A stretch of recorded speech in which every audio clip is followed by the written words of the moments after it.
Mkulikeye umukumulamu oko tukyagenda maaso ne program Akeezimbira tuli ku mulamwa ki tuli ku mulamwa gwa crowdfunding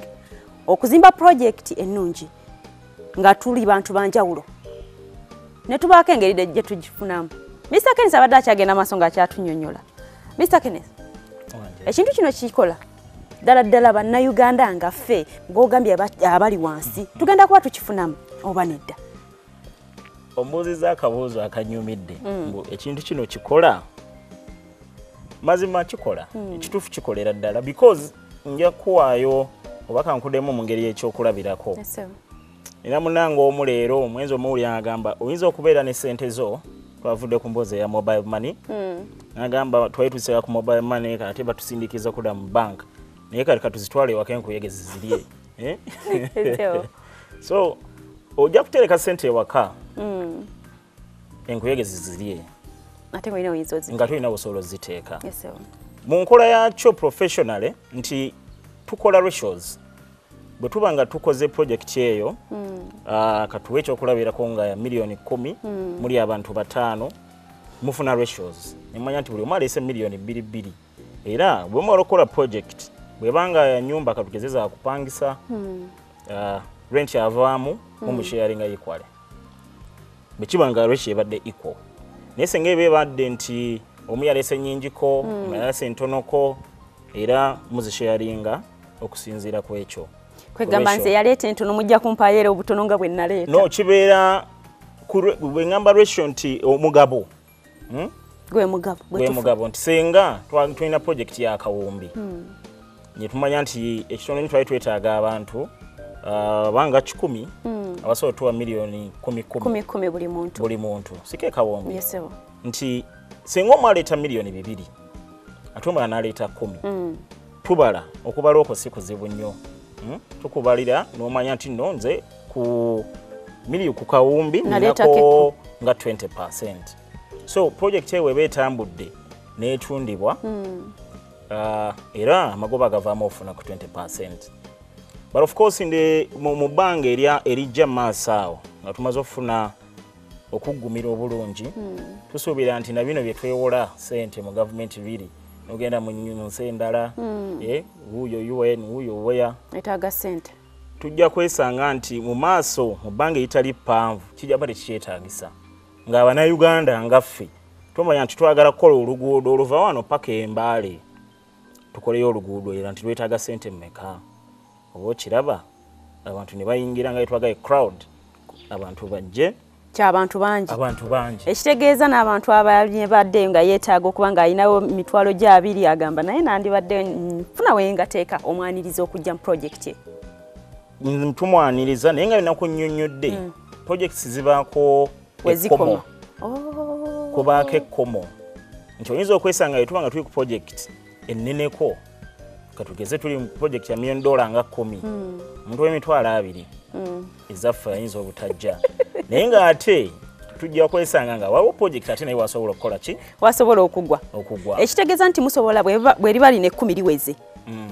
tetumusobola kutandika ate layini endala nogamba ati nabano katutandika kati eba project ndala project ebaako ekkomo ly'ennamba okwewala kyekimu kale ku bintu by'wadde ngamba obwesigwa buvaawa nti ojja kwesanga owo project gy'olabanga teyandisaanye nnyo bantu bangi okusobola okubanga abantu abaliwo bali manageable n'okubanga omuntu waba akifunyemu akifunamu ekintu eky'omugaso so bwe kityo. Watyo ng'omuntu avudde mu project eno gye twatandikawo bambi n'afa ani atwala obuvunaanyizibwa ku ssente ze zino? Because omuntu bw'afa ngeri gyaba nti yaliwo ng'atambuza project kibeera kibi naye contract gye nayogeddeko omuntu oyo atulaga next of kin si kumuwandiika buwandiisi ku mpapula nga olaba mu bank atulaga next of kin amubalaga bifo bw'aba ng'ayingira ku project ojja n'otwanjulira nti Ann ye next of kin wange era in case of any uncertainty nga kufa oba ekintu ekirala kyonna omuntu oyo obuvunaanyizibwa bwonna budda gy'ali oba okubanga ssente ezivaamu proceeds zonna ezivaamu zigenda bamuntu ziba zidda wa next of kin. Mwami Kenneth, muli mu kintu kino ekyokubanga muzimbawo project muli bantu bangi buli omu alina bagamba nti buli omu abaako ne family mwava mwe gye mutaali gye mutaakulira naye temulina kusoomoozebwa konna kwe mulina nga muli abantu bangi mu project y'emu?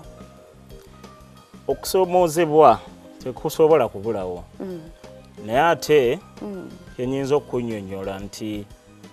okusoomoozebwa okw'amaanyi kwandibadde kwa kwesigaŋŋana kyetwandiise trust. Omuntu omu ajja agamba nti kati omuntu omulala bw'anaakola bw'ati ate omulala ajja kukola bw'ati kuba mu bangi naye ekyo twakola okulaba nga ekyekyo tukikendeereza ddala kubeera ekizibu kiba kikyaliwo ekya trust kuba n'Abannayuganda saa zino tukyogera naye ajja kugamba ye bitestate ngyesiga ntya eyo challenge oba okusoomoozebwa kunene naye okuba nga obadde okubuliza ku project eyo ani bw'oba oleese ssente tukirambika bulungi nnyo mu contract gwe project si gwagiddukanya ffe tugiddukanya so mu kyo company nga bitestate ffe tukiddukanya oba okiraba kati gwe an ojja kuleeta ideas naye ate tujja ziveetinga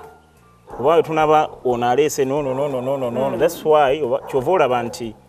project egenda okujja nga twagirambisa edda era ogisomamu obuyinza buli eri ffe okugiddukanya so oba tolina ngeri yonna lwaki oba weeraliikirira toba na nsonga ki weeraliikirira oba okumanya oyinza n'obutabamanya abali ku project oyinza obutabamanya kubanga gwe oba omanyi omuntu omu bitestate nga company so ffe tulina obuvunaanyizibwa okunnyonnyola ekyetaagisa kyonna ky'oba olina obwesigwa obulina kubeera eri ffe si ku bantu balala abali kuki ku project nobeera wabula nnyina ekibuzo ndowooza kye kigenda okuba nga kisembayo Mr. Kenneth. Tuzze tuli bangi tufunye obuzibu oba ffenna ssente zaffe bazikumpanyiza mu ngeri gye tutategeera bani abakumpanyiza ssente ezo mmwe kennyini abakulira ki tugenda kuddukirawa ani agenda otuyambako? Weebale nnyo ekibuuzo ekyo era tukifuna nnyo kati ekisooka kintu kino okuleka nga musazeewo nga mmwe tisigama nti mumala kwekuŋŋaanya ne mujja gwe ojja n'olaba kye tulinawo ng'omuntu project eriwo n'otuula ne twogyogerako n'engeri gye gy'otambulamu egenda tutwala bbanga ki ssente zikomawo mu kiseera ki twega ne tukuwa consultants eyo ekintu ky'okugamba nti in case zibuze naye mwe muziridde lwaki emmanyi ssente zisobola kubula bubuzi era naawe obeera ofollowinga olaba omulimu okkirizibwa okugulambula ekintu ekizimbibwa oba okirabawo sigamba nti kiri mu mpewo naye ekirungi tuli mu nsi erina democracy nti singa wabaawo ekizibu ng'ekyo kye sitasuubira naye kwegamba okuwa amaanyi nti singa kiba kibaddewo ensi yaffe kuwa olukusa nsi ki Uganda amateeka weegali osobola okugenda n'otwala contract yo n'owaaba wokola ki n'owaaba ensonga yo naye nga njagala ogumya bannayuganda tekisoboka kuba yes gavumenti ebamanyi gavumenti etumanyi kati tuba tulina okugenda amateeka ne tuwaaba bw'obanga ogamba nti sente zibuze naye nga olwedde embalira yonna ebaawo ekifo oba okimanyi era tuba tugenda okulambula ettaka erigulibbwa oba oliraba mu kintu ng'ekyo so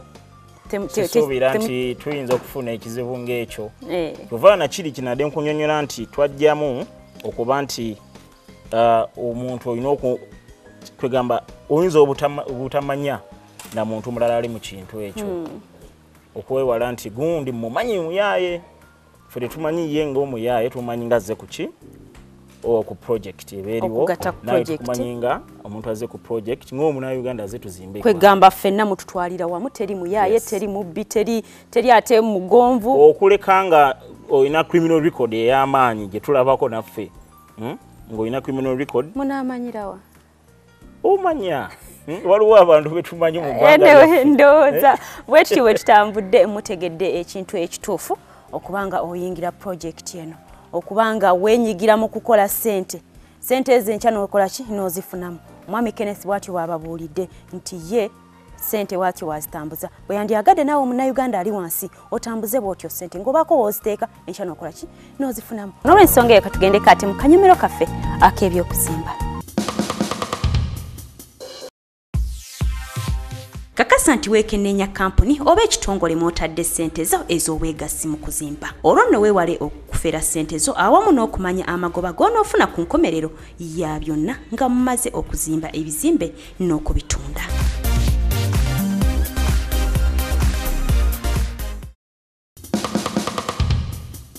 Ako ke kabadde akanyomero kaffe ak'ebyokuzimba bwetyo bwe tutambudde olunaku olwaleero nga tutunuulira real estate. Ne bagamba nti real estate mbeeramu ebyokuzimba eby'enjawulo. Twajja tutunuulira condominium houses. Era olwaleero ne tubasuula ate ku crowd financing okubanga ozimba projekiti ez'enjawulo oba nga muli bantu bangi nga muli banjawulo ne musalawo muzimbe ekintu kyammwe ekirungi mukiteekemu ssente enkya mufunemu ate ekirala.